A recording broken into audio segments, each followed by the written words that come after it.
नमस्कार, मैं हूं प्रकाश हिंदुस्तानी।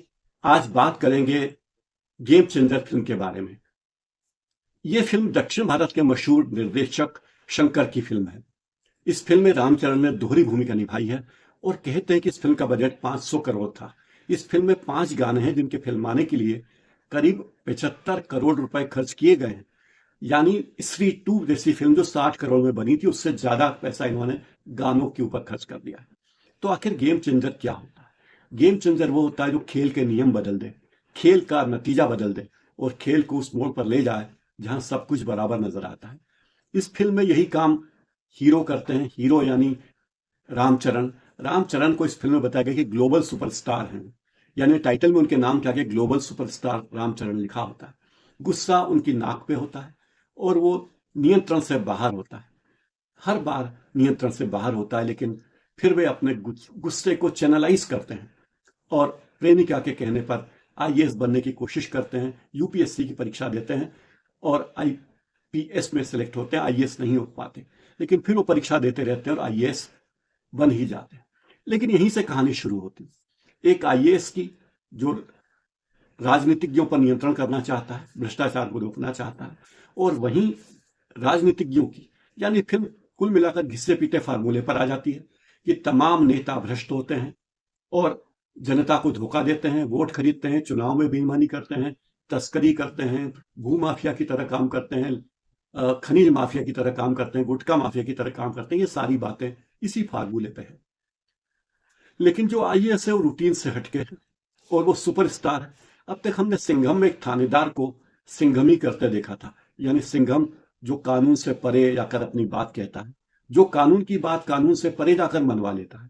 यहां भी हीरो ऐसा व्यक्ति है जो कानून से परे जाकर कानून मनवाने के लिए बाध्य कर देता है।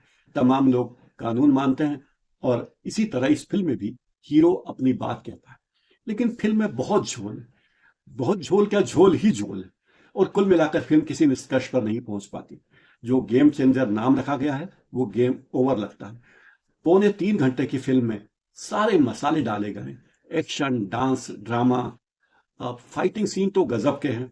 और जिलाधिकारी यानी डिस्ट्रिक्ट मजिस्ट्रेट जिस तरह इस फिल्म में हेलीकॉप्टर पे घूमता है, लगता है कि भारत में वाकई बहुत ज्यादा संचार क्रांति हो गई है, ट्रांसपोर्ट क्रांति हो गई है, लोग आराम से आ जा रहे हैं। लेकिन वहीं आम आदमी वहीं का वहीं परेशान है।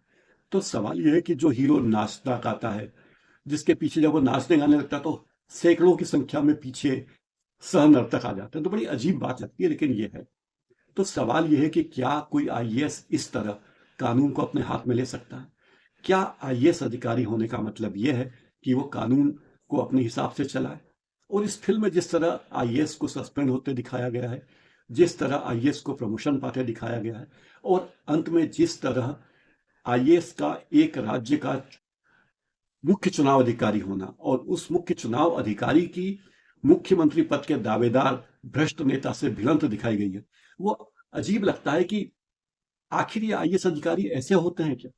सवाल यह है कि आईएएस हो या कोई कलेक्टर हो, कलेक्टर कोई व्यक्ति नहीं, कलेक्टर एक संस्था है। और वो संस्था वो है जिसे पूरा प्रशासनिक वरद हस्त प्राप्त है। कानून उसके लिए बने हैं। उसे किसी आईएएस को सस्पेंड करना आसान बात नहीं है।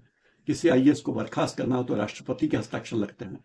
लेकिन इस फिल्म में जिस तरह आईएएस अधिकारी को दिखाया गया है वो बहुत ही अजीब व गरीब लगता है। फिल्म में यह बताने की कोशिश की गई है कि अगर कोई ईमानदार अधिकारी चाहे तो वो पूरे सिस्टम को बदल सकता है।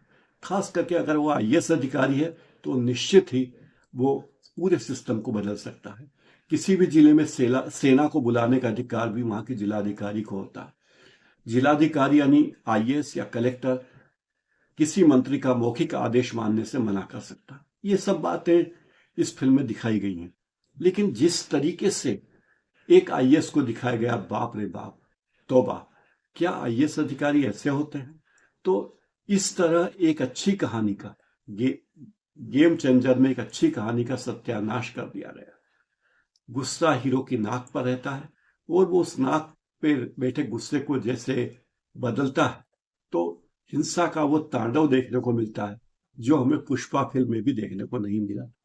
लेकिन पुष्पा में और गेम चेंजर में अंतर यह है कि पुष्पा का हीरो एक आम आदमी है और तस्करी करता है, अवैध काम करता है, लेकिन फिर भी आम आदमी उसमें अपना चेहरा देखता है, अन्याय के खिलाफ लड़ने की उसकी कोशिश को।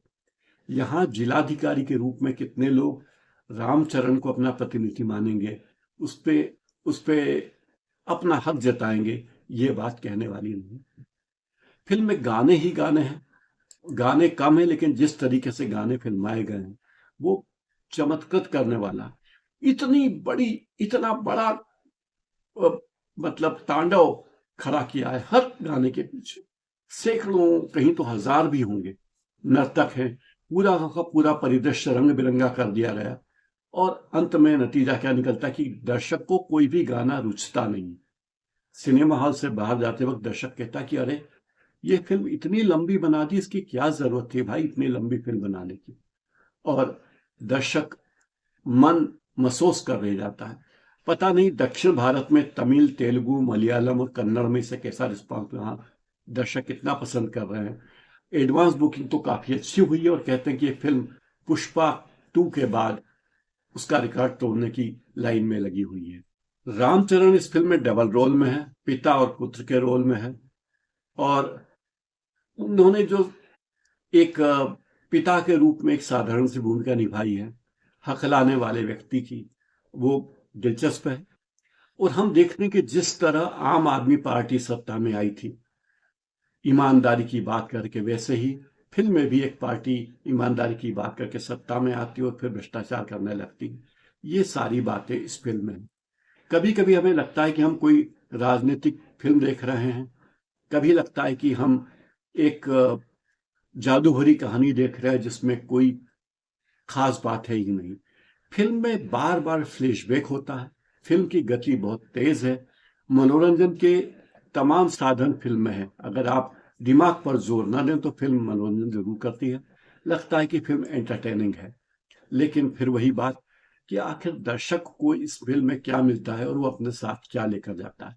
यही लेकर जाता है कि तमाम राजनीतिक पार्टियां भ्रष्ट है, तमाम आईएएस अधिकारी बड़े ईमानदार हैं, ये लोगों के मन में धारणा बनती है, जबकि ऐसा है नहीं।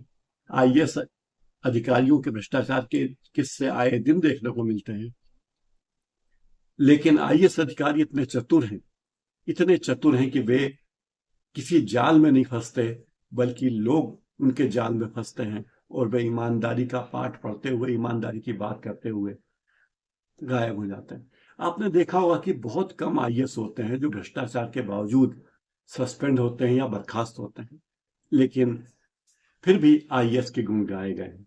इस फिल्म में रामचरण के अलावा कियारा आडवाणी का रोल है। हालांकि कियारा आडवाणी के लिए पास करने के लिए कुछ था नहीं, लेकिन एक हीरोइन तो चाहिए ही थी। और दक्षिण के कलाकार एस.जे. सूर्या, अंजलि और श्रीकांत प्रमुख भूमिकाओं में है। ये फिल्म टाइम पास करने के लिए ठीक है, लेकिन फिल्म को बहुत गंभीरता से नहीं लिया जाना चाहिए। इस कार्यक्रम में फिलहाल इतना ही।